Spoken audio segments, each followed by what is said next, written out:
The temporary U.S.-China trade truce reached at the recent G20 meeting follows the same approach that President Trump took in renegotiating NAFTA and pressuring South Korea, Japan and the EU to forge new bilateral trade arrangements.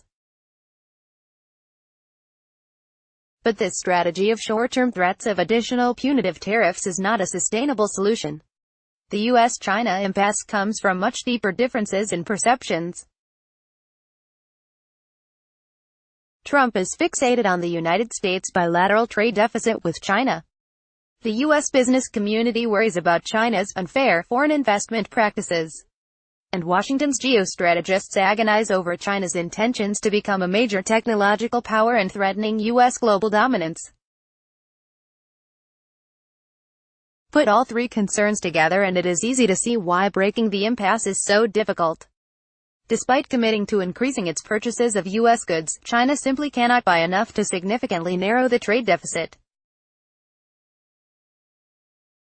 Moreover, neither side has been able to translate Washington's complaints about China's technology transfer policies into enforceable measures. China sees innovation as the key to escaping the middle-income trap and its allegedly unfair practices as typical of the commercial policies of developing countries. Striking a compromise on these issues is all about changing behavior and adjusting policies in light of experience. And that requires a structured institutional approach rather than one-off meetings or periodic negotiations. The prisoner's dilemma tells us that when two seemingly purposeful and equally endowed antagonists confront each other, both sides are worse off and a stalemate is the likely outcome. An outsider is then needed to help break the impasse. The obvious candidates in this scenario are Asia or Europe. As the most directly affected by the trade dispute, Asia would seem to have more at stake, particularly given the ongoing RCEP negotiations. But ASEAN members have mixed views. Countries such as Vietnam benefit from relocated production from China, while others such as Malaysia lose by reduced demand for their products. Japan, India and South Korea are more concerned with containing China's foreign policy ambitions than any downside economic risks. These regional powers vacillate between being drawn into arrangements with the U.S. that might moderate China's assertiveness and cooperative arrangements to remain engaged with Beijing. The reality is that the region is too splintered to take sides. Similarly, the major European powers are currently too absorbed with their internal politics to get involved. But this may change.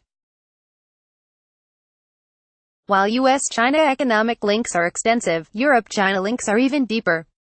Europe is China's largest trading partner and China is the primary source of Europe's imports. Over the past decade, Europe's annual foreign investment flows with China have been about twice that of the United States despite beginning at similar levels. Europe is also making greater use of China as a base for exporting manufactured goods to the rest of the world. Thus, with a prolonged stalemate, Europe will feel increasing pressure to push for a sustainable solution. But Europeans also harbor similar concerns about China's restrictive investment practices. At various times, Germany, France and the United Kingdom have expressed concern about China's acquisitions of their high-tech companies. Europe nevertheless differs from the United States in not being as obsessed with the great power rivalries and security concerns such as the South China Sea.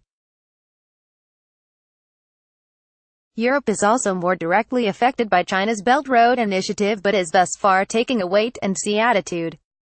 So can Europe forge a new relationship with China without jeopardizing its U.S. relationships? The White House did China a favor in calling the EU a trade foe and snubbing its leaders. The July 2018 EU-China summit in Beijing also reaffirmed their commitment to bilateral investment agreement and support for rules-based negotiations to counter U.S. tariffs.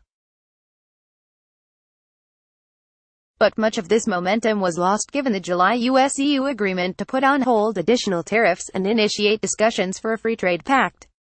Beijing needs to persuade Europe that it is committed to reforms if there is to be any chance of jointly challenging Trump. Thus, it is not surprising that in the run-up to the G20 meeting President Xi and Vice Premier Liu He visited Spain and Germany, respectively. Both emphasized the need to combat protectionism and find a rules-based solution to trade issues. China and the EU have both expressed strong support for a strengthened World Trade Organization to deal with trade and investment tensions, contrasting Washington's efforts to undermine the institution. If Beijing and Brussels accelerate their discussions on a bilateral investment treaty, they could show Trump that there is a better way to deal with trade disputes than relying on punitive tariffs. This was originally published in the East Asia Forum.